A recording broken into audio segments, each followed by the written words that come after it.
ये मरने वाली औरत थी कौन? नैना सबरवाल या राधिका झा? अब आगे। जगदीश जी, आप लोगों के पास नैना सबरवाल और आशीष मिश्रा के फोन की लास्ट लोकेशन आई, मुंबई थी क्या? हमने जो फोटो भेजी थी उसे देखकर नैना के माँ बाप ने पहचाना कि वो नैना की है या नहीं? नैना और आशीष की लास्ट लोकेशन मुंबई है। हमने जो phone record, mobile location records निकाले हैं वो मैं अभी आपको भेज देता हूँ। बाकी नैना के माँ बाप मेरे सामने बैठे हैं।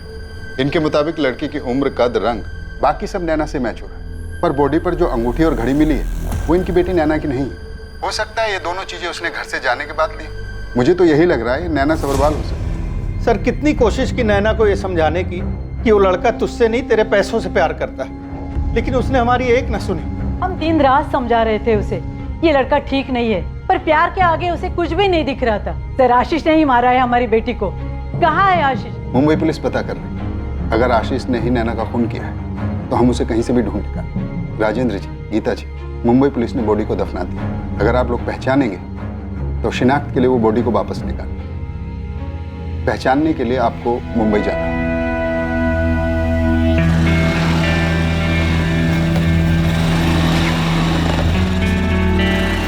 चंडीगढ़ के नैना सबरवाल और आशीष मिश्रा एक दूसरे से प्यार करते थे।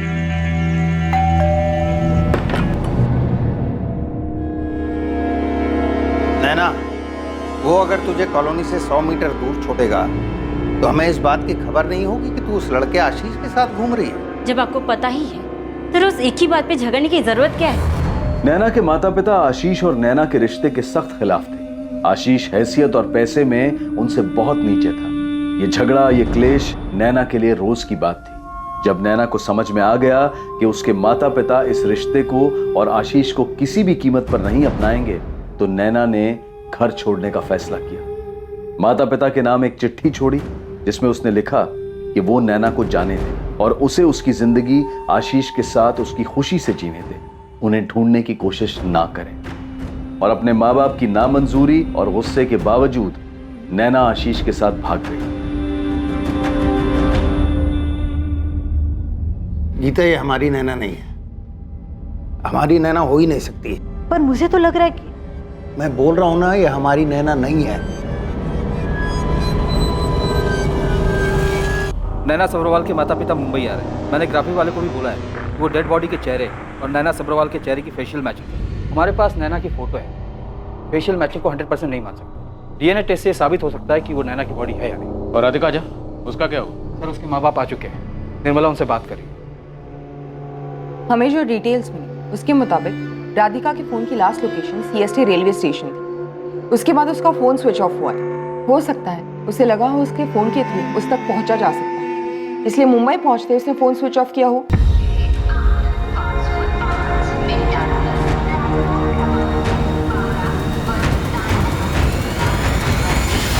राधिका की घड़ी इतनी महंगी हो ही नहीं सकती। ये अंगूठी भी उसकी नहीं है, ना ही वो ऐसे कपड़े पहनती है। हमने कभी उसे ऐसे कपड़े पहने हुए नहीं देखा। राधिका घर से भागी क्यों थी? यही तो समझ में नहीं आ रहा है। उसके भागने के 1 महीने पहले उसे देखने लड़के वाले आए थे।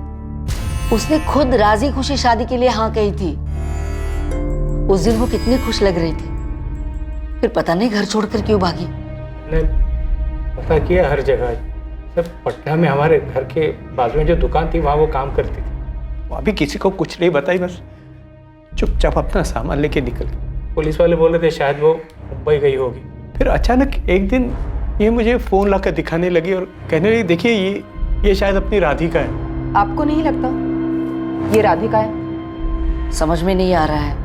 हमें नहीं पता वो घर से क्यों भागी होगी और ना ही हम ये जानते हैं कि उसे कौन और क्यों मारेगा। यह संजय, हमने बॉडी के अंश को प्रिजर्व करके रखा हुआ है। हम राधिका और नैना दोनों के माँ बाप के डीएनए टेस्ट एक साथ कर सकते हैं। डॉक्टर मात्रे, राधिका के माँ बाप मुंबई आ चुके हैं। आप डीएनए सैंपल्स ले सकते हैं। कल तक नैना के माँ बाप भी आ जाएंगे। हम माँ बाप की बॉडी पहचान करने पर पूरी तरह भरोसा नहीं कर सकते, इसलिए डीएनए टेस्ट करवाकर रिपोर्ट जल्द से जल्द मंगवानी होगी ताकि हम अपनी जांच आगे बढ़ा सकें। 4 सितंबर 2019 को पुलिस को जिस अज्ञात औरत की डेड बॉडी मिली थी उसकी पहचान अब तक नहीं हो पाई थी, लेकिन अब पुलिस को यह उम्मीद बंधी थी कि डीएनए टेस्ट के परिणाम से यह साफ हो जाएगा कि वो डेड बॉडी किसकी थी, नैना सबरवाल की या फिर राधिका झा की। पर उससे पहले ही इस केस की ऐसी अनगिनत परतें खुलने वाली थी जो इस केस को सुलझाने की बजाय और उलझाने वाली थी। मुश्किलें कम होने की बजाय और बढ़ने वाली थी।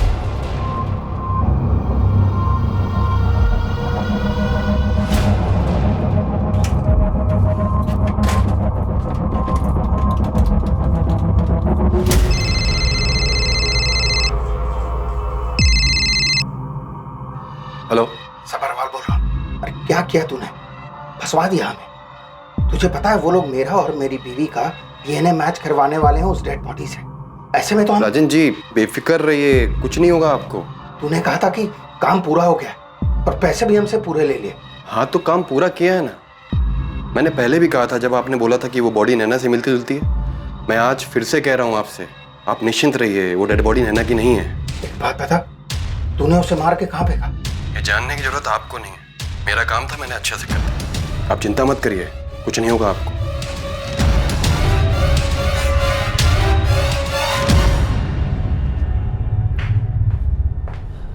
शीला जी पहले आप आ जाइए।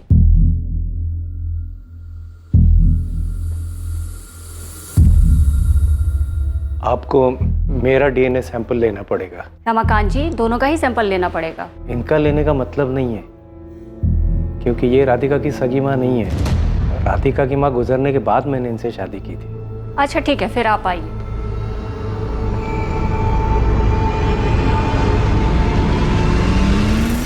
शब्बीर ये फोटो देख ले, बाकी डिटेल मैं तेरे को तेरे मोबाइल में भेज रहा हूँ। लड़की का नाम राधिका झा है, इसका लास्ट लोकेशन वीटी है। बोले तो अब आगे किधर भी जा सकता है, समझा ना? तो अपने लड़के लोगों को ना वीटी से बैंड्रा तक पूरा काम पे लगा। उस्मान तू भी देख ले, ये नैना सब्रवाल है और आशीष मिश्रा, दोनों का लास्ट लोकेशन गोरेगांव है। गोरेगांव? तब तो भाऊ ये लेडीज होगी जिसका बॉडी पुलिस को मिला है। वो डीएनए से कंफर्म होगा उस्मान। अभी तो तू वो कर जो अपन लोग हमेशा करते हैं। लोग पक्का ना किसी सस्ता लॉज में छुपा होगा जिधर सीसीटीवी वीसीटीवी नहीं होगा। चल लग जा अभी काम पे। ठीक है बाबू। सर, नैना और आशीष के फ़ोन रिकॉर्ड के मुताबिक उन्होंने मुंबई में किसी से कांटेक्ट नहीं किया और उन दोनों के फ़ोन यहीं मुंबई में स्विच ऑफ हुए। हो सकता है दोनों ने जानबूझकर ऐसा किया। दोनों घर से भागकर मुंबई आए थे, इसलिए अपने फ़ोन बंद किए होंगे और जो भी फ़ोन करना होगा वो पीसीओ या एसटीडी से किया होगा, क्योंकि दोनों इतना तो जानते थे कि नैना के फादर दोनों को ढूंढने की कोशिश ज़रूर करें। हो सकता है सर, चंडीगढ़ पुलिस को भी नैना के पिता पर शक है। सर राधिका के केस में भी एक इंटरेस्टिंग डेवलपमेंट। राधिका की माँ शीला उसकी असली माँ नहीं है, सौतेली माँ है। राधिका पहले खुशी खुशी शादी के लिए हाँ करती, उसके बाद भागकर मुंबई चली आती और बैकग्राउंड में कोई लव एंगल, प्यार मोहब्बत कुछ भी नहीं मिलता। इसलिए मैंने पटना पुलिस से कहकर उसके फैमिली मेंबर और जिस लड़के से उसकी शादी तय की है नितिन, उन दोनों की छानबीन करने बोला है। मैं उनके ही अपडेट का वेट कर रही हूँ। Excuse me sir, Patna police का ही फोन। नमस्ते सर। निर्मला, आपका शक बिल्कुल सही था, गड़बड़ सौतेली माँ की तरफ से ही। नितिन, चल अब पूरी कहानी सुना आपने, और अगर तुमने झूठ बोला तो तुम्हारी कहानी आधे में खत्म हो जाएगी। तो सच कह रहा हूं। लड़के और उसके माँ बाप के नाम पर पूरी फैमिली फर्जी थी जो राधिका को देखने आए थे। जब हमने लड़के नितिन और उसकी नकली माँ बाप को तोड़ा तो पता चला कि जो नितिन की फैमिली होने का नाटक कर रहे थे असल में वो लड़कियों के दलाल हैं। तो सर राधिका घर से भागी नहीं थी, उसके माँ बाप ने उसको इनके हाथों बेच दिया था। निर्मला, हमने उन तीनों की खूब धुलाई की, पर अभी वो यही कह रहे हैं कि वो खुद भागी। इनका प्लान तो शादी के बाद बेचकर उसे धंधे पर लगाने का था। राजन, तुम कहना चाहते हो कि शादी के नाम पर राधिका के माँ बाप उसे बेचना चाहते थे? नहीं सर, सिर्फ माँ बेचना चाहती थी, राधिका की सौतेली माँ। मुझे विश्वास नहीं हो रहा है, ऐसे कैसे? शीला, क्या ये कह रही वो सच है? बोल झूठ है। इतना तोड़ूंगी तुझे कि तू बोलेगी तेरा नाम शीला है ही नहीं। शीला, शादी के नाम पर तुम मेरी बेटी को बेच रही थी? चल बोल, नितिन और उसके दलाल पार्टनर को नहीं बेचा तो किसने उनसे ज्यादा कीमत दी? राधिका को किसे बेचा? इसे बेचा या इसे? राधिका झा की कहानी तो समझ में आ गई। उसकी सौतेली माँ उसे बेचना चाहती थी, इसलिए वो घर से भागी। सर भाग गई या फिर उसकी माँ ने अच्छे दाम मिलने की उम्मीद में उसे कहीं गायब कर दिया। सर हो सकता है इसमें आसिफ मोहम्मद का हाथ। उसने राधिका को खरीदा हो और जब राधिका ने धंधा करने से मना कर दी तो उसे मारकर फेंक दिया। आरे के जंगलों में मिली लाश शायद राधिका झा की हो। 3 सितंबर को उसने मारा सबीना को और फिर 4 को राधिका को, और सबीना की तरह राधिका को मारकर उसका भी चेहरा बिगाड़ दिया होगा। और फिर आरे के जंगलों में दूसरे चोर पर उसकी बॉडी को फेंक दिया और यहाँ हमें घुमा रहा है। इन दोनों में से तुमने राधिका को किसे बेचा था? नहीं सर, मैंने राधिका को किसी को भी नहीं बेचा। मैं मानती हूँ कि शादी के नाम पर मैं राधिका को नितिन और उसके साथियों को बेचना चाहती थी, लेकिन मैं ऐसा नहीं कर पाई क्योंकि उसके पहले ही राधिका घर छोड़ के भाग गई थी। आसिफ, सबीना के बाद तूने जिस लड़की को मारा और जिसका चेहरा कुचलकर आरे के जंगल में फेंक दिया, तो यही है ना राधिका झा? साहब, मैं इस लड़की की शक्ल पहली बार देख रहा हूँ। मैं तो इसे जानता तक नहीं हूँ। मैंने सिर्फ सबीना को मारा है साहब। अब सबीना इसको कहाँ से लाई होगी, इसके साथ क्या किया होगा, मैं कुछ नहीं जानता हूँ साहब। कसम से मैंने सबीना के अलावा किसी को नहीं मारा। तेरा एक मर्डर सबके सामने आ चुका है, सबीना का, और दूसरा हमारे सामने आया, राधिका झा का। अगर घूम फिर के हमें पता चला कि दूसरा मर्डर भी तूने किया है, तो याद रखना एक तीसरा मर्डर होगा और जिसके बारे में किसी को कुछ पता नहीं चलेगा, और वो मर्डर तेरा होगा। तूने मेरी बेटी को बेचा? क्यों? अरे कैसी माँ है तू? क्यों किया मेरी बेटी के साथ ऐसा? क्यों? शांत हो जाइए, ये मत भूलिए ये पुलिस स्टेशन है।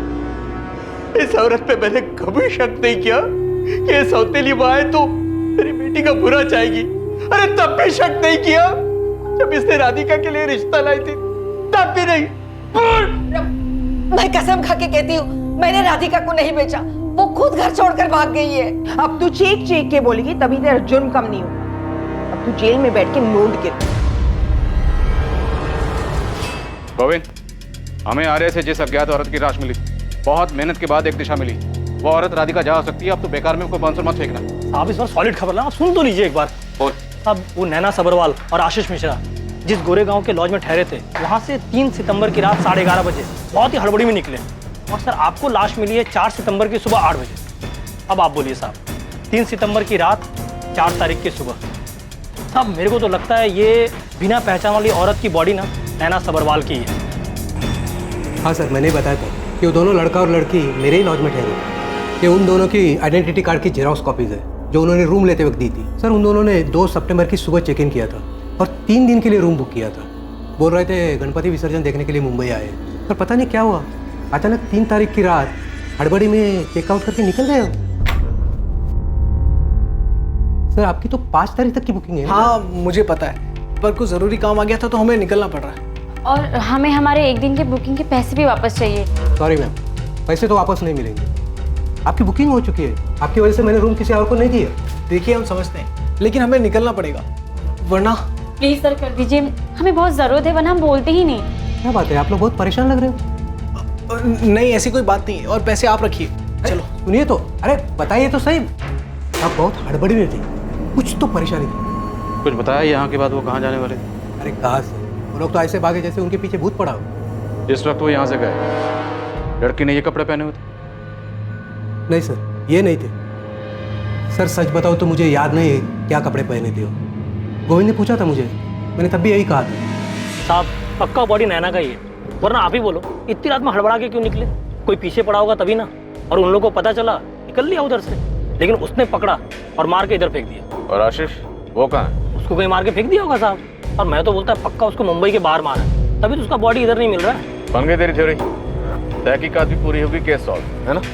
अभी कहाँ साहब, अभी तो आशीष को भी ढूंढ के निकालेंगे। हाँ कुलकर्णी, अब ये मत बोलना कि नैना और राधिका के अलावा कोई और भी मिसिंग निकला है। नहीं सर, और कोई नाम सामने नहीं आया है, लेकिन सर वो राकेश अग्रवाल, लखनऊ वाला, वो हमारे पुलिस स्टेशन आया हुआ है। राकेश अग्रवाल, वो जेपसिन वॉच वाला रॉन्ग नंबर, वो आया है? हाँ वही सर, खुद सामने से चलकर पुलिस स्टेशन आया है। और सर उसके साथ एक लड़की है जो उसकी बीवी प्रिया अग्रवाल नहीं है, जिसे हमने वीडियो कॉल में देखा था राकेश के साथ। तुम कह रहे हो कि राकेश अग्रवाल आया और उसके साथ जो लड़की है प्रिया अग्रवाल, वो उसकी बीवी नहीं है, तो फिर कौन है? कौन थी वो जिसे इंक्वायरी के इतने दिनों के बाद राकेश अग्रवाल अपने साथ मुंबई पुलिस के पास लेकर आया था? राकेश अग्रवाल ने अपनी बीवी प्रिया अग्रवाल के जन्मदिन पर गिफ्ट देने के लिए जेप्सन वॉच जुबली प्राइम एडिशन की घड़ी खरीदी थी। इस जेप्सन वॉच का आरे में मिली अज्ञात औरत की लाश के केस में आखिर क्या रोल था? तुम्हें लगता है कि वैसी घड़ी मैंने किसी और को भी गिफ्ट की है? की है क्या? राकेश अग्रवाल खुद वीएस पुलिस स्टेशन पहुंचा था अपने कुछ राज खोलने के लिए। आखिर वो पहले ऐसा क्या छुपा रहा था जिसके लिए उसे लखनऊ से मुंबई आना पड़ा? इसके साथ साथ इसी समय इस केस से संबंधित एक चौंका देने वाली जानकारी सामने आने वाली थी। सर, राकेश ने बताया कि उसने उस दिन एक नहीं बल्कि 2 घड़ियां खरीदी और दोनों के बिल अलग अलग बनवाए थे। सर ये जानवी है, वो दूसरी घड़ी मैंने इसी के लिए खरीदी थी और यही बात बताने के लिए हम लखनऊ से मुंबई आए थे। सर मेरी वाइफ को डाउट हो गया है और इसीलिए वो मुझ पर नज़र रख रही है। मैं कब कहाँ कितना खर्च कर रहा हूँ सब कुछ। पॉइंट पे आइए मिस्टर अग्रवाल। सर यही तो पॉइंट है सर। असल बात है कि मेरा और जानवी का वो अफेयर है। आगे बोलिए। सर मैं सही सलामत हूँ, मेरे साथ कुछ गलत नहीं हुआ है। ये सर देखिए, मेरी घड़ी मेरे पास है।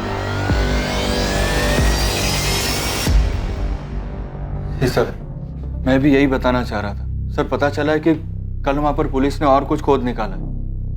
अगर आप लोगों ने कुछ अलग एंगल निकाला तो मेरी जिंदगी तो बर्बाद हो जाएगी सर।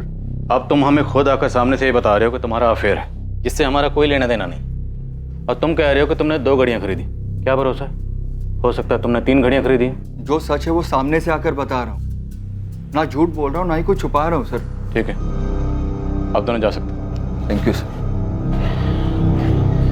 कुलकर्णी, पहले सबीना आई, अब केस राधिका और नैना के बीच में अटक रहा है। ऐसा लग रहा है कि इस केस की हांडी ऊपर तो चढ़ गई और गलने का नाम नहीं ले रही। सर फॉरेंसिक लैब से बात की मैंने डीएनए रिपोर्ट के लिए, उन्हें 1 हफ्ते का और टाइम चाहिए। कुलकर्णी और कितना वक्त चाहिए? 22 दिन हो गए। अब कब तक भटकते रहेंगे इस केस में लेफ्ट राइट? सर आपका फोन स्विच ऑफ है क्या? अरे बैटरी खत्म हो गई। क्या हुआ? सर लैंडलाइन पे आपके लिए 2 बार कॉल आ चुका है। सैराबाद से किसी कांस्टेबल चंद्रचूड़ मोडक आपसे बात करना चाहता है। सर उसने बताया कि वो आपको सैराबाद के किसी केस की वजह से जानता है। सैराबाद, चंद्रचूड़ मोडक। नमस्ते सर, कैसे हैं आप? सर याद आया मैं कौन हूँ? 8 महीने पहले आप सैराबाद आए थे, तब मैंने आपको। हाँ चंद्रचूड़, याद हो, अच्छी तरह से याद हो। अच्छा, निर्मला बता रही थी कि तुम हमारे केस के बारे में कुछ जानते हो। सर अभी कुछ दिन पहले मैं एक काम से भोपाल गया था, वहाँ मेरा एक दोस्त मिला, वो भी पुलिस में ही है। उसी ने मुझे मुंबई के इस अज्ञात औरत वाले केस के बारे में बताया। सर मुझे पूरा यकीन है इस औरत की फोटो और डिटेल्स आपने हमें भी भेजी होंगी। पूरे उत्तर भारत में भेजिए। तुम्हारे पास कुछ जानकारी है क्या? जी सर। सर आपसे एक रिक्वेस्ट है, मैं आपको जो भी बताऊंगा वो आप हमारे सीनियर इंस्पेक्टर परिमल जी को मत बताना। हाँ ठीक है, नहीं बताऊँ, बेफिक्र हो। सर यहाँ सैराबाद में एक लड़का है अनुराग शर्मा, वो बेचारा पिछले 3 हफ्तों से रोज यहाँ परिमल साहब के चक्कर काट रहा है। वो शायद पहली बार यहाँ 5 सितंबर को आया था अपनी बीवी ज्योति शर्मा की मिसिंग कंप्लेन लिखवाने। सर मैं अंदर आ सकता हूँ? आइए। सर मेरी वाइफ ज्योति, कुछ पता चला उसका? ज्योति? ज्योति सर, ज्योति शर्मा। आज 7 तारीख है सर, 3 दिन हो गए अब तक लौटी नहीं मुंबई से। ज्योति, हाँ हाँ याद आया, तुमने बताया था इसके बारे में। ये अक्सर दूसरे शहरों में ट्रैवलिंग के लिए जाती है, आई मीन काफी घुमा करती है। बिल्कुल, हम ढूंढने की कोशिश कर रहे हैं इनको, जैसे कोई खबर मिलती है आपको इन्फॉर्म कर। सर वो लड़का लगभग रोज अपनी बीवी का पता करने पुलिस स्टेशन आता है। सर वो अपनी बीवी को ढूंढने मुंबई भी गया था और वहां भी कुछ पता नहीं चला। ज्योति शर्मा? जी सर। सर एक दिन अचानक इस अनुराग को देखकर मुझे लगा कि आप एक बॉडी की पहचान ढूंढ रहे हैं और ये अपनी बीवी, और सर दोनों ही नहीं मिल रहे। तुम मुझे इस ज्योति की फोटो और उसके पति का फ़ोन नंबर भेजो। वैसे हमारे पास ऑलरेडी 2 लड़कियों के मिसिंग केसेस हैं, उनकी डिटेल्स भी काफ़ी मिलती जुलती, बट फिर भी तुम भेजो, मैं देखता हूँ। एक सुराग नहीं मिल रहा था हमें विक्टिम की पहचान पता करने की, लेकिन अब देखो 3 औरतें हमारे सामने, लेकिन अब भी पक्का नहीं है कि ये इन तीनों में से कौन है, कोई है भी या नहीं। सर ये ज्योति शर्मा इस केस को एक नया एंगल दे रही, लेकिन गोविंद भी हार मानने को तैयार नहीं। उसने हिस्ट्री शीटर अमर फुलवड़े का पता किया है, जिसको नैना सब्रवाल और इसके बॉयफ्रेंड आशीष मिश्रा की सुपारी थी। जब पुलिस को यकीन होने लगा कि अज्ञात औरत का शव पटना की राधिका झा का है, तभी एक ऐसी खबर सामने आई जिससे उस शव के नैना सब्रवाल होने की संभावना बढ़ने लगी। पुलिस पहले से ही दुविधा में थी और तब उनकी मुश्किलें और बढ़ गईं जब सैराबाद की ज्योति शर्मा का केस भी सामने आ गया। वो डेड बॉडी आखिर इन तीनों में से किसकी थी? इससे भी अहम यह था कि अगर ये डेड बॉडी इन तीनों में से किसी एक की है तो बाकी की 2 लड़कियां कहां हैं? और अगर ये शव इन तीनों औरतों में से किसी का नहीं है तो फिर किसका?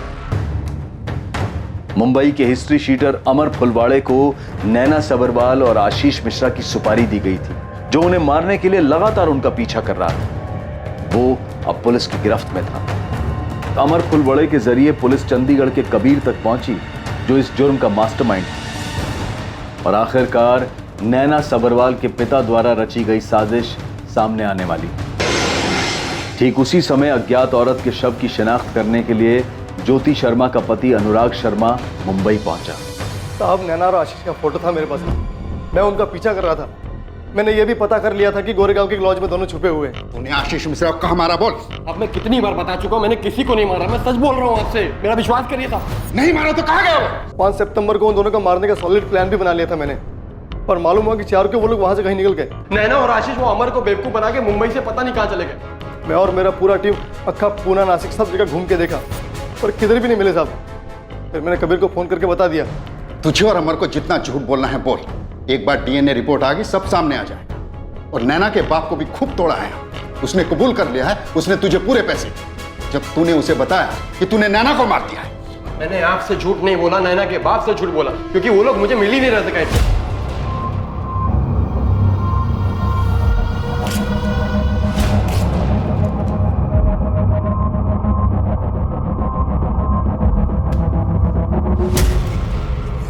पता नहीं साले दोनों कहाँ चले गए, मिल ही नहीं रहे और शायद मिलेंगे भी नहीं। मिलेंगे नहीं तो बोल दो उसके बाप को मार दिया, वो साला कौन सा ढूंढने जाएगा और अपना पैसा भी मिल जाएगा। सर, मैंने राजेंद्र जी को झूठ बोला कि हमने उन दोनों को मार दिया, पर हमने किसी को नहीं मारा था। इसलिए हमने उनको गारंटी भी दी कि डीएनए रिपोर्ट में कुछ नहीं होगा, कुछ नहीं मैच होगा।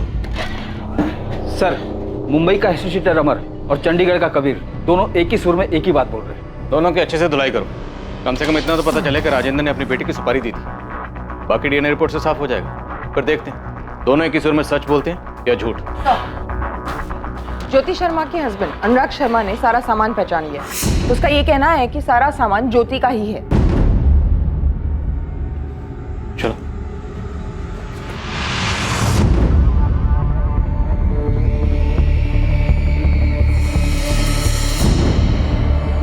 सर, ये ज्योति ही है, ये कपड़े, ये सैंडल ज्योति का है, ये घड़ी, ये अंगूठी, ये सब ज्योति का ही है सर।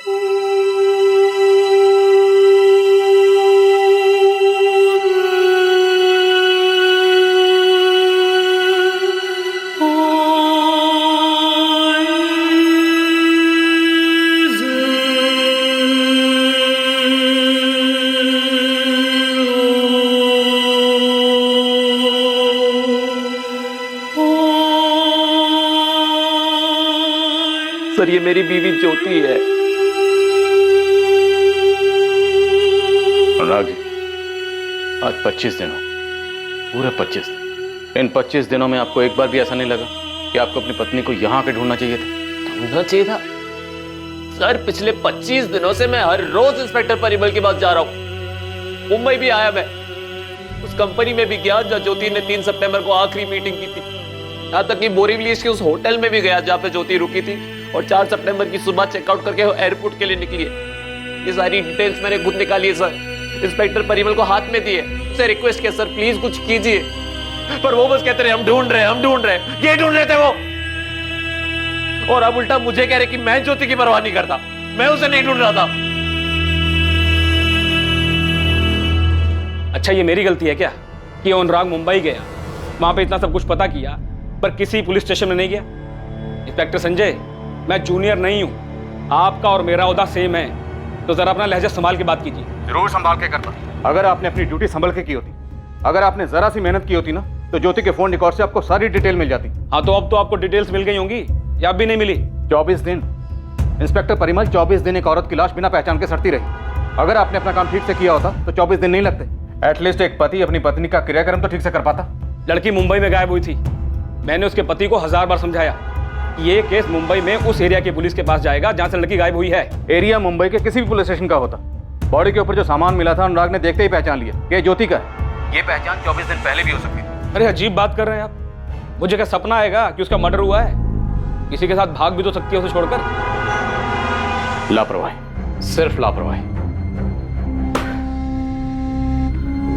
अनुराग जी, मैं ज्यादा कुछ तो नहीं कह सकता, but I am really very sorry.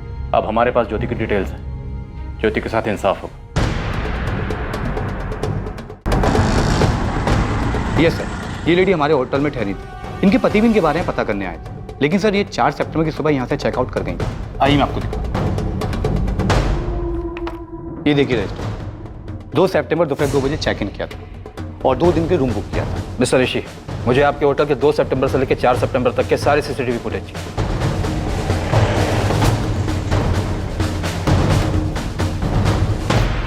Excuse me, miss Richa.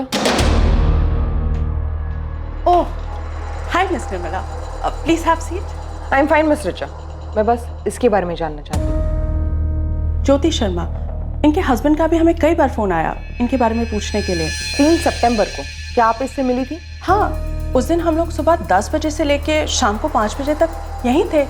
मैं, ज्योति और हमारा डिज़ाइन कंसल्टेंट चेतन। उस दिन हम लोगों ने न्यू ईयर फैशन वीक के कलेक्शन को लेके काफ़ी डिस्कशन किया था। हम लोग न्यू डिज़ाइंस पर डिस्कस कर रहे थे। ज्योति के कुछ डिज़ाइंस बहुत अच्छे थे और कुछ को मॉडिफाई करने की ज़रूरत थी। ज्योति, I like this one. This is fantastic. हमने बहुत सी चीज़ों के बारे में डिस्कस किया, design, market trends, even strategies also. Jyoti designs modify करके 3 महीने बाद वापस आने वाली थी, पर कितना अजीब लग रहा है ये सोचकर कि वो वापस घर पहुंचे ही नहीं। वो आपके साथ रेगुलर काम करती थी, अक्सर आते जाते रहती थी? Yes, she did. Every quarterly में एक बार आती ही थी नेक्स्ट सीजन का फ्रेश कलेक्शन लेके। और इसके बावजूद भी इतने दिनों तक किसी ने ये जानने की कोशिश नहीं की कि वो कहाँ गई थी? We spoke to her husband और हमने भी उसे कई बार कॉल किया और चेतन ने भी उसे बैक टू बैक कई बार ईमेल्स किए, लेकिन उसने कोई रिप्लाई नहीं दिया। चेतन गुप्ता कहाँ है? He is a consultant. जब उनकी जरूरत होती है वो तभी आते हैं। He is not our regular employ. My God, I don't believe this. Mister Chetan Gupta, आपकी बिलीव ना करने से कोई फर्क नहीं पड़ता है। ज्योति इज डेड नाउ। वो 24 दिन पहले ही मर चुकी है। फिलहाल आप ये कर सकते हैं, पुलिस स्टेशन आ सकते हैं। हमें आपके साथ हुई उसकी लास्ट मीटिंग, ऑफिस से होटल की जर्नी और होटल से एयरपोर्ट जाने वाली जर्नी, जहाँ वो फ्लाइट लेने वाली थी, उनके बारे में बात करनी।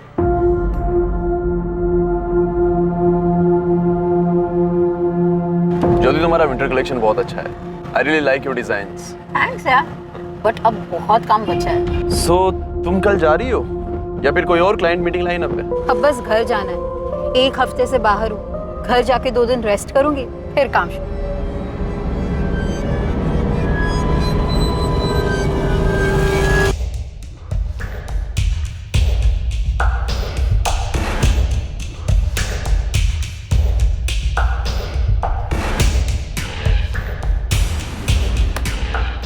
सर 2 दिन में होटल में उससे कोई मिलने नहीं आया। और इन 2 दिनों में ज्योति ने डीआर डिजाइनर कंपनी के ओनर रिचा और उनके कंसल्टेंट चेतन गुप्ता, जिन्हें ज्योति अपने डिजाइन सप्लाई करती थी, इन दोनों के अलावा किसी से बात नहीं की। ताज्जुब की बात है, सीसीटीवी में भी साफ दिख रहा है कि आपकी बीवी ने 4 सितंबर की सुबह 3:30 बजे होटल से चेकआउट किया, पर एयरपोर्ट जाने के लिए उन्होंने क्या और कहाँ से ट्रांसपोर्ट लिया था ऐसा कुछ पता नहीं चल रहा। ये देखिए, ज्योति ने बिल का पेमेंट पहले ही कर दिया था, अब वो सिर्फ रूम की चाबी दे रही है।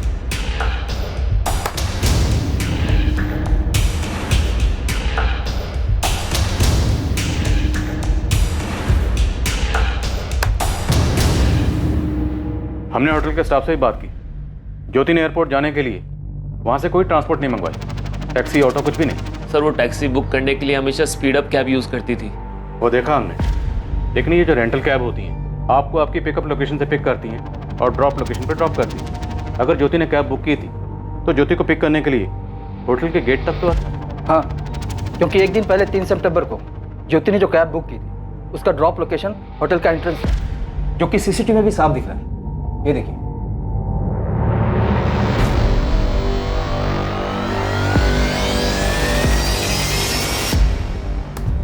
आप कह रहे हैं कि ज्योति हमेशा स्पीड अप कैब से कैब बुक करती थी, तो शायद उसका बिल भी स्पीड अप कैब मनी से देती होगी, कैश नहीं देती होंगी। और अगर एयरपोर्ट जाने के लिए कोई कैब बुक की होगी, कैश नहीं दिया होगा। लेकिन 4 सितंबर को ज्योति ने कोई कैब बुक की ही नहीं, वो होटल से पैदल ही बाहर निकल गई। शायद कोई एयरपोर्ट ड्रॉप करने वाला। ज्योति ने आपको कुछ बताया था इस बारे में? नहीं सर, ऐसा तो कुछ नहीं बताया उसने। 3 तारीख की रात को जब बात हुई थी तो बस इतना कहा कि 4 की सुबह 6:25 की फ्लाइट है सहराबाद के लिए, बस।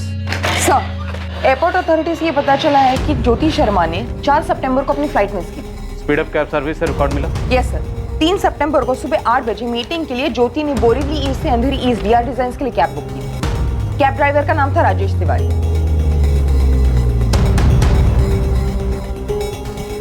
3 सितंबर की शाम को ही 5:25 पर ज्योति ने कैब बुक की थी अंधेरी ईस्ट से बोरीवली ईस्ट अपने होटल के लिए। कैब ड्राइवर का नाम था अजय देशपांडे।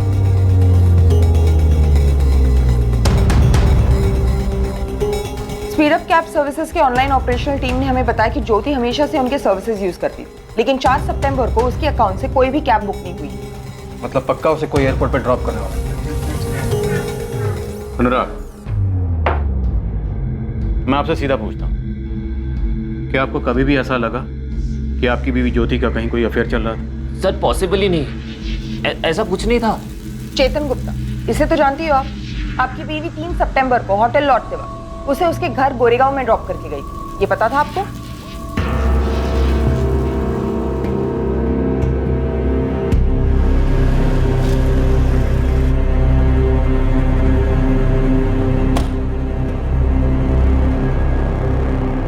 सर चेतन का तो पता नहीं, पर अपनी बीवी को बहुत अच्छे से जानता हूँ मैं। हमारी शादी को 3 साल हो चुके थे सर। हमारी लव मैरिज हुई थी, हम एक दूसरे से बहुत प्यार करते थे, हम खुश थे एक दूसरे के साथ, लॉयल थे, ना कि सर। राग, उस रात होटल में जिस सिक्योरिटी गार्ड की ड्यूटी थी उससे भी बात की हमने। उसका भी यही कहना था कि वो किसी जानने वाले के साथ ही गई थी। सर मैंने उन मैडम को जाते हुए देखा था। मैंने उनसे पूछा भी कि मैं उनके लिए कोई ऑटो या टैक्सी बुलाऊं। अरे मैडम, आपके लिए मैं कोई ऑटो या टैक्सी बुला दूं? जी नहीं थैंक यू, मैंने किसी को बुला लिया। सर वो इधर से मेन रोड की तरफ गई थी, लेकिन सर मुझे नहीं मालूम कि उनको लेने कौन आया था और वो किसके साथ यहाँ से। ज्योति के फोन रिकॉर्ड के मुताबिक उसने कोई कैब बुक भी नहीं की। सर मेरी ज्योति उन लोगों में से है ही नहीं जो किसी के साथ भी चली जाए। और चेतन से तो मैंने खुद इतनी दफा बात की है ज्योति के गायब होने के बाद। उसका हर बार यही कहना था कि ज्योति से आखिरी बार वो 3 सितंबर को ही मिला है। हाँ सर, मैंने उसे आखिरी बार 3 सितंबर को ही देखा था। तो उस दिन आपने ज्योति से लिफ्ट क्यों ली? आपके पास तो अपनी गाड़ी है ना? सर एक्चुअली उस दिन गणपति विसर्जन था 1.5 दिन का, बहुत ट्रैफिक होता है सर, तो उसे अवॉइड करने के लिए मैंने रिक्शा लिया ऑफिस के लिए। तो सुबह जाते वक्त आपने ज्योति से लिफ्ट नहीं ली? नहीं सर, मैंने बस वापस आते हुए लिफ्ट ली थी उससे।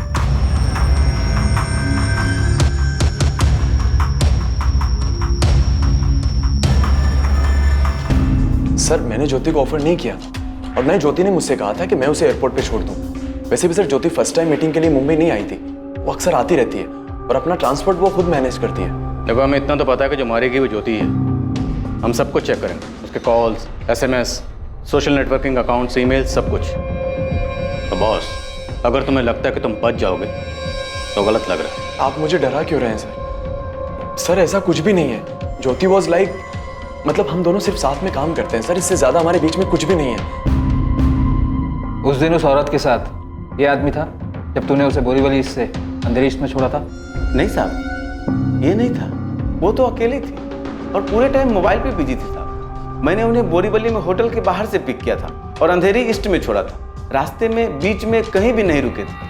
वो पूरे टाइम मोबाइल पे? जी। मुझे कैसे पता? बुड़ के देख रहा था तू? नहीं साहब, वो एक आध बार मिरर में देखा ना तो पता चला। गाड़ी चलाते वक्त मिरर में देखता रहता है पीछे कौन क्या कर रहा है? नहीं साहब, पीछे कोई गाड़ी है कि नहीं ये देखने के लिए नजर जाती है ना साहब, उसी में देखा था। हाँ साहब, यही साहब थे उस दिन मैडम के साथ। इनको गोरेगांव दिंडोशी सिग्नल के पास एक सोसाइटी के बाहर छोड़ा था मैंने। इनके लिए तो मैडम ने खास बोला था फ्लाईओवर से गाड़ी मत लेना, इनको रास्ते में छोड़ना था। फिर क्या साहब, मैडम को बोरीवली इस होटल के पास छोड़ा और वहां से मैं निकल गया। तो मारा क्यों तूने उसे? अब आप क्या बात करें, मैं क्यों मारूंगा मैडम को? तूने नहीं मारा तो किसने मारा उसे? मुझे क्या मालूम साहब, मैं तो मैडम को होटल पे छोड़ के वहां से निकल गया था। आप चाहिए तो स्पीड अप कैब के बुकिंग ऑफिस से पता कर लो, मैं वहां रुका तक नहीं था साहब। आप कुछ भी बोल रहे हैं सर, ऐसा कुछ भी नहीं है। मेरी ऑलरेडी एक गर्लफ्रेंड है सर, और ज्योति से मेरा कोई अफेयर नहीं है। अगर अफेयर होता भी तो मैं उसे क्यों मारूंगा? तो तुम कहना चाहते हो कि तुमने ज्योति को नहीं मारा? हाँ सर, मैं कितनी बार कह चुका हूँ आपसे कि मैंने ज्योति को नहीं मारा। ज्योति की लाश जिस दिन मिली थी उसके 12 दिन बाद दफना दी गई थी, क्योंकि उसकी पहचान नहीं हो पाई थी, और अब पहचान करने के लिए ही उसे वापस बाहर निकाला जा रहा था। अनुराग ने बॉडी को पहचान लिया था, वो उसकी बीवी ज्योति शर्मा ही थी, ना नैना सब्रवाल थी और ना ही राधिका झा। DNA रिपोर्ट से भी यही साबित हुआ कि वो बॉडी राधिका झा और नैना सब्रवाल में से किसी की नहीं थी। हाँ जगदीश, नैना और आशीष का कुछ पता नहीं चला है। हम इस केस पर एक दूसरी टीम लगा रहे हैं। नहीं, अब उसकी कोई जरूरत नहीं। हमें नैना की चिट्ठी मिली, उसने लिखा है कि उसने और आशीष ने शादी कर ली। अब वो बिल्कुल ठीक है, और एक रिक्वेस्ट भी की कि ये हम किसी को ना बताएं कि वो अब कहाँ है। चलो अच्छा है, आपका केस तो अच्छे नोट पे क्लोज हुआ। और आपका? अच्छे नोट पे तो नहीं, पर अब हमें पता चल गया कि वो डेड बॉडी किसकी थी। ज्योति शर्मा नाम था उसका। अब हमें उसके कातिल और कत्ल के मकसद का पता लगा। ज्योति का कत्ल और उसके कत्ल का मकसद बेहद चौंकाने वाला था, और इस केस में पुलिस की जांच जैसे जैसे आगे बढ़ने वाली थी उसमें कोई खास उतार चढ़ाव नहीं आने वाला था। पर सबसे दुखद बात यह थी कि ज्योति ने एक ऐसी गलती, एक ऐसी लापरवाही की थी जिसकी कीमत उसे अपनी जान देकर चुकानी पड़ी। इस गलती के बारे में उसके परिवार में भी किसी को नहीं पता था, सब इससे अनजान थे।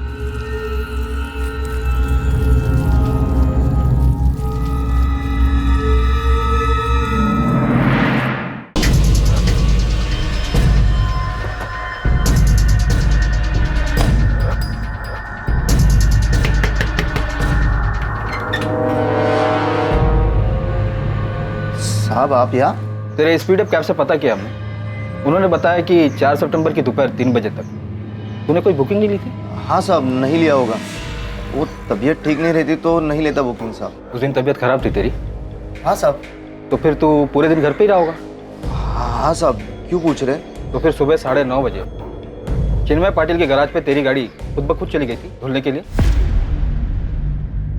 आपका तीर एकदम निशाने पे लगा है साहब। ये दोनों ड्राइवर राजेश तिवारी और अजय देशवानी की एक एक हरकत पता की है हम लोगों ने। और क्या पता चला दोनों के बारे में? राजेश तिवारी खुद तो क्लीन है साहब, लेकिन ये अजय देशवानी, इसने 4 सितंबर की सुबह 9:30 बजे चिन्मय पाटिल के गैराज में अपनी गाड़ी क्लीन करवाई है। और ये चिन्मय और अजय दोनों दोस्त हैं साहब। और sir, speed up cab service से हमने पता किया 4 सितंबर की दोपहर 3 बजे से पहले कोई बुकिंग नहीं ली थी अजय ने। और स्पीड अप कैब के रिकॉर्ड से ये भी पता चला है कि ज्योति ने एयरपोर्ट जाने के लिए कोई टैक्सी बुक नहीं की थी, राइट? Yes sir. आप समझिए। कुलकर्णी, पहले इस चिन्मय पाटिल को उठाओ और बाद में अजय को। अब ये केस सॉल्व हो जाएगा।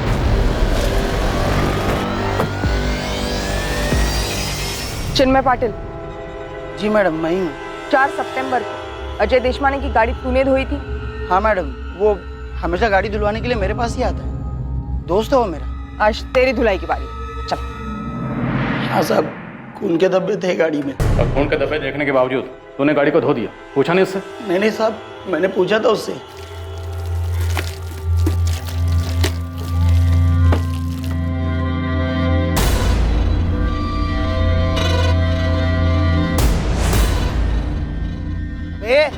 तेरी गाड़ी की बैक सीट पे खून का है? ये देख, अगर कोई लफड़ा रहेगा ना। अरे यार, कोई लफड़ा नहीं किया। अरे खून है इसीलिए तो धुलवाने लाया हूँ, वरना अभी 2 दिन पहले तो धुलवाई थी गाड़ी। अरे लफड़ा नहीं है तो खून कहाँ से आया? सुबह सुबह बुकिंग छोड़कर वापस आ रहा था तो हाईवे पर एक का एक्सीडेंट हुआ था। अब उस बेचारे को अस्पताल लेके गया तो उसी का खून लगा होगा शायद। अरे मैंने पुलिस को रिपोर्ट की है, अब एक्सीडेंट करने वाला पकड़ा गया है नहीं वो पता नहीं है मुझे। साहब, आप चाहिए तो उसको पूछ सकते हैं कि मैंने उसको पूछा था कि नहीं और उसने बोला था कि नहीं। साहब, आप ऐसा खाली फोकट मुझे मत। खाली फोकट? धोने से पहले तूने से पूछा कि एक्सीडेंट किसका हुआ है, कहाँ हुआ है, हॉस्पिटल में भर्ती करवाया या नहीं करवाया, पुलिस को इन्फॉर्म किया या नहीं किया? पूछा ये सब? नहीं साहब, मैंने इतना सोचा नहीं था साहब, मेरे को लगा दोस्त है, झूठ नहीं बोलेगा। झूठ बोलेगा तेरी धुलाई तेरी गाड़ी से बढ़िया करेंगे, इतनी गारंटी देता हूँ। गलती हो गई साहब। अरे भैया सुनो ना, मुझे सुबह 3:45 बजे एयरपोर्ट के लिए निकलना है, आप आ जाओगे? वही आना जहाँ अभी ड्रॉप कर रहे हैं। हाँ मैडम, आ तो जाऊंगा, लेकिन इतना सुबह थोड़ा पैसा ज़्यादा लगेगा। कितना ज्यादा? 1500 रुपये लगेंगे मैडम। 1500? हाँ। 1000 ले लेना, 1000 बहुत है एयरपोर्ट के लिए। इतनी सुबह मैं घर से आऊँगा आपको पिकअप करने होटल बोरीवली, उसके बाद आपको एयरपोर्ट छोड़ने जाऊँगा। अच्छा, इतनी सुबह अगर आपने एडवांस में बुकिंग की तो भी आपको एक्स्ट्रा लगेगा ना? फालतू में टाइम जाएगा मैडम, मतलब वो गाड़ी टाइम पे आई नहीं आई। अच्छा चलो ठीक है, 1200 ले लेना, पर आ जाना। ठीक है मैडम, आ जाऊँगा।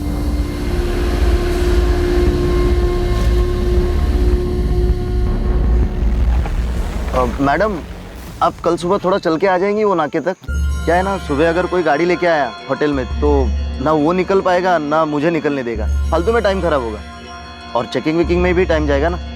अच्छा, जिस नाके से अभी हमने टर्न लिया वहीं पर आना है? हाँ वही, मैं ठीक 3:30 बजे पहुंच जाऊंगा, आप आ जाना।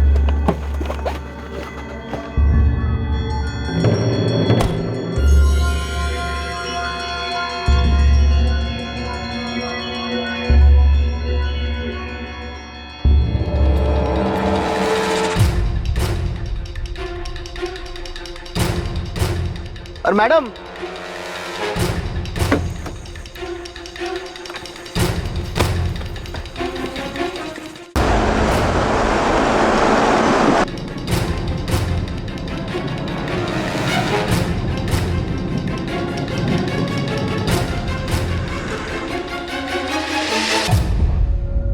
मतलब तो पहले से सोच के आया था कि मर्डर करना है, इसलिए होटल के सीसीटीवी के बाहर बुलाया। मारा क्यों? वो दिखने में पैसे वाली हाईफाई लग रही थी, कपड़ा भी अच्छा पहनी थी। 1200 क्या वो 750 बोलती तो भी मैं जाता। मुझे लगा अच्छा पैसा होगा उसके पास। मैं एक मौके की तलाश में था। गोरेगांव के पास पहुंचने तक उसकी आंख लग गई। मुझे मौका मिल गई। मैंने आरे की तरफ गाड़ी मोड़ी।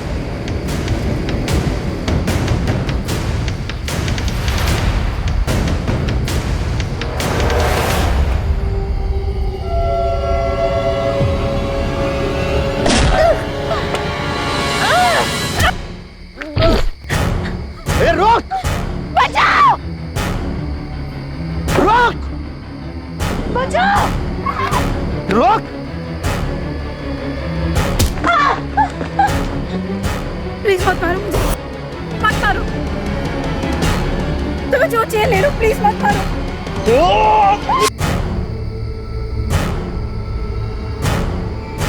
पैसे कितने मिले?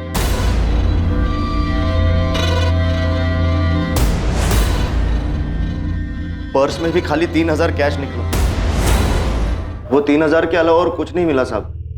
मैंने सोचा वापस जाकर घड़ी, अंगूठी, सोने वने का कुछ होगा तो निकाल लूंगा, पर फिर मैं डर गया। वापस गया और कोई आया तो मैं फंस जाऊंगा। तो उसे देखकर तुझे लगा कि इसके पास बहुत कैश होगा? हाँ साहब, गाड़ी में वो साहब और मैडम डिजाइन की कुछ 25-50 लाख की बात कर रहे थे। मुझे लगा 40-50 हजार तो होगा ही इनके पास। ज्योति के अलावा और कितने लोगों को मारा तूने? और कितने लोगों को लूटा? नहीं साहब, और किसी को नहीं लूटा, और किसी को नहीं मारा मैंने। वो तो मैंने सोचा था इनको बेहोश करके लूट लूंगा और छोड़ दूंगा, पर वो मैडम जाग गई और गाड़ी में चाकू फ्रूट काटने के लिए रखता है? साहब वो तो मैंने अपने लिए रखा था कि रात में कोई मुझे ना लूट ले। तुझे लूटेगा कोई? तुझे लूटेगा? हाँ? तुझे लूटेगा कोई?